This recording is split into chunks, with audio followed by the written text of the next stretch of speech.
We are a good way through the summer blockbuster season, and things are not going well for Disney. In fact, they really have no hope for actually turning a profit really in 2023. Yes, they did have some success with Guardians of the Galaxy Volume 3, but all their other movies have tanked spectacularly. In fact, you know they're going to lose some money with the Marvels as well. Really, the only thing they have left that might make them some money and maybe turn what is an absolute catastrophe of 2023 into something worth remembering is Haunted Mansion. Did you even know the movie was coming out? That's the real question here. And everyone is having to take notice of this and actually acknowledge that Disney are losing money hand over fist, not just in their stock market prices dropping. It's not just people not going to their parks. It's not just people unsubscribing to Disney Plus. It's their movies as well, and it's all happening at the exact same time. The reason you diversify your business, so if things go bad in one spot, you have your other stuff to fall back on. Well, everything's going bad for Disney. Let's talk about this article from Variety.com talking about this very dark year for Disney. For the past decade, Disney has been the Teflon movie studio, remarkably adept at withstanding the tectonic changes impacting the film industry,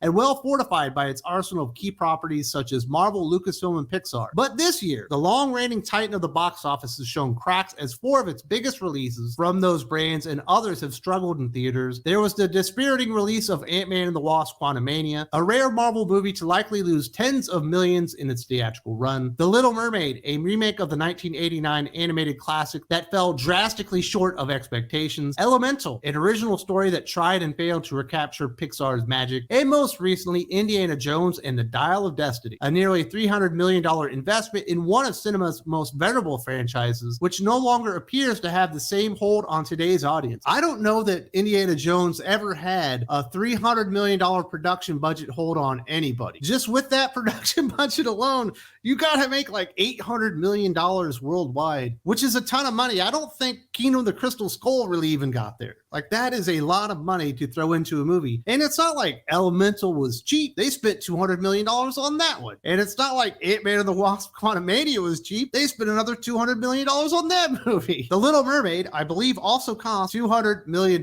So for these movies to be successful, basically they were going to have to make $550 to $600 million worldwide minimum to almost maybe break even. And that's just with the production budgets that we know about. We're finding out a lot of these production budgets, at least what the people know that they're supposed to be, aren't exactly true. See also Doctor Strange and the Multiverse of Madness. And it's crazy to think that The Little Mermaid, which is basically going to break even maybe, well, probably, is going to be the big success out of those 4 movies.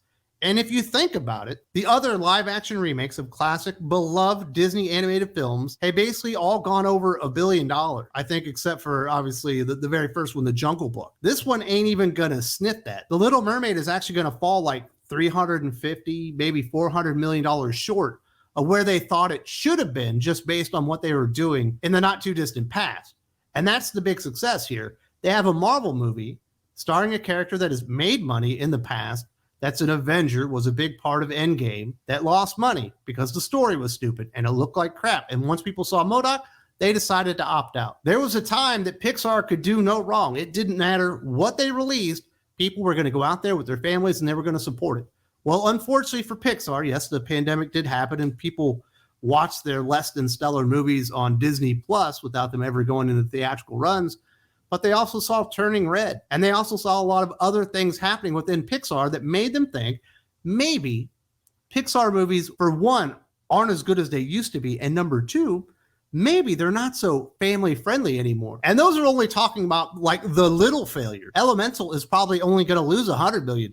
Indiana Jones and the Dial of Destiny, which they never should have made for $300 million, is likely to lose in between $250 and $300 million when it's all said and done. That's absolutely shocking. It's going to be the biggest flop in movie history.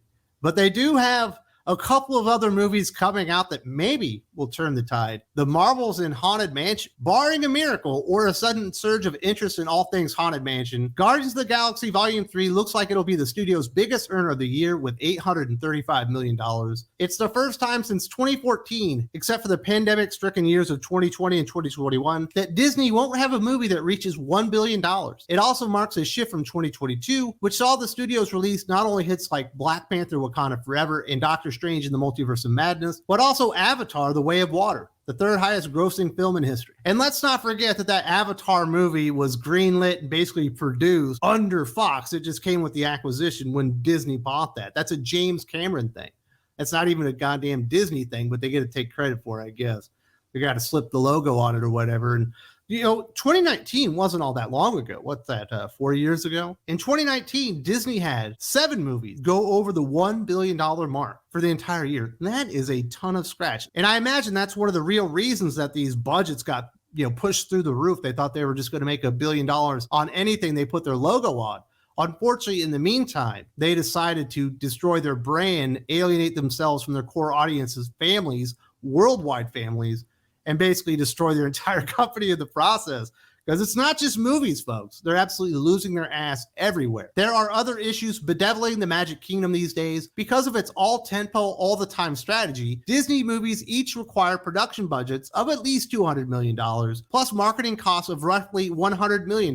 That means the studio's films have a higher benchmark than its rivals to break even at the box office. In the past, those budgets were justified with movies that crossed $1 billion worldwide with ease. Those price tags are riskier in today's box office landscape, with China's dollar is no longer a guarantee, and Russia, another major market, entirely cut off from Hollywood movies. As a result, the international box office has diminished to a shadow of its former self, and that has major consequences for Disney's profitability. I wonder if every time that China has an issue with a Disney movie, the fact that they have headlines going out worldwide calling everyone in the country racist might have something to do with Chinese people deciding no longer want to support Disney and their movies. And the fact that they haven't really been delivering a lot of good movies probably doesn't help that out. Although I do believe they did support Avatar, The Way of Water, and made it one of the most successful movies of all times. But they weren't racist then. They were just racist when they didn't like that stupid Little Mermaid remake or whatever. Of course, everyone in South Korea is also a racist because they also didn't like the movie. Maybe you just made a bad remake. And me personally, just from what I've seen and the research that I've done, I don't think I can agree with what Variety is trying to say here, that you can't count on China to deliver a nice box office haul if you actually deliver a good movie. It seems like when you make a good movie that's nice and action-based and it doesn't have any of that newfangled Western theology like crammed all into it, where the movie itself basically becomes propaganda and the story takes a back seat. As long as you don't do that stuff, they seem to go out there and support Western cinema on a pretty regular basis. But you actually have to deliver good movies. And no, you can't just count on China to just support all your movies. In fact, you can't get all of your movies into China anymore. There's actually a limit on that. And a lot of Disney movies never even make it there. That's why putting $300 million into the Indiana Jones franchise essentially made no sense whatsoever. It didn't appeal to the second largest box office in the world that was out there, and they probably weren't going to support it because they didn't even know who the goddamn character was. These budgets have gotten so out of control, it's not even funny. You can't count on every single movie that you put the Disney logo on to just go out there and make $1 billion. You actually have to make entertaining movies. You actually have to make good movies. And for the most part, I don't think Disney are really doing that. I like Guardians of the Galaxy Volume 3. I thought it was pretty good. One of the few good MCU movies I've seen since Endgame. The other good one really was Spider-Man No Way Home.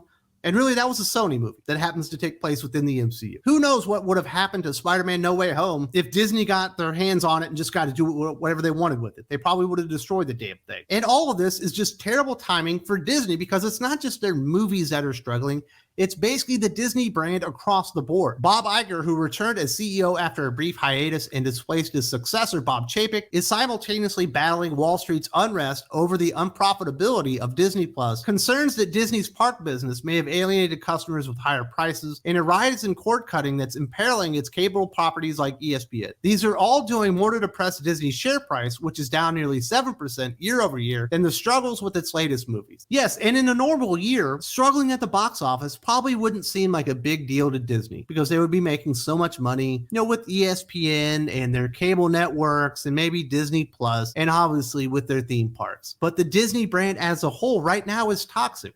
It's toxic to the people that like Disney. When you go and see something with Disney, you're playing the lethal lottery. Sometimes you'll get something that isn't too offensive and you kind of like. But more often than not, you're going to see something that's going to make you want to vomit because Disney, the way that it is now and the people that are in charge, have basically wholly destroyed the entire property. Sure, I imagine higher prices at the theme parks probably turned some families off to supporting Disney theme parks. But I also imagine Disney, who are turning off so many families these days, it's not even funny, are giving people a reason to walk away without ever even looking at the prices. Because who wants to support a company that are going out there to try and influence your children and trying to speak to them about things that you don't think they're ready for? Disney has decided that their movies, their theme park, their television shows, their streaming platform is their gateway to our children these days. And they've decided, rather than taking that responsibility and saying, you know what, we're here to entertain the kids, give them a nice wholesome message, and parents know that they can trust us. Disney has decided that we're going to take the trust of those parents, those families, those children, and we're going to abuse that trust. We're going to use our platforms as a gateway and to go out there and influence children through more progressive ideologies. It doesn't matter what the parents think. It doesn't matter what communities think, because they think they're in charge. And guess what? They're getting a big wake-up call in 2023.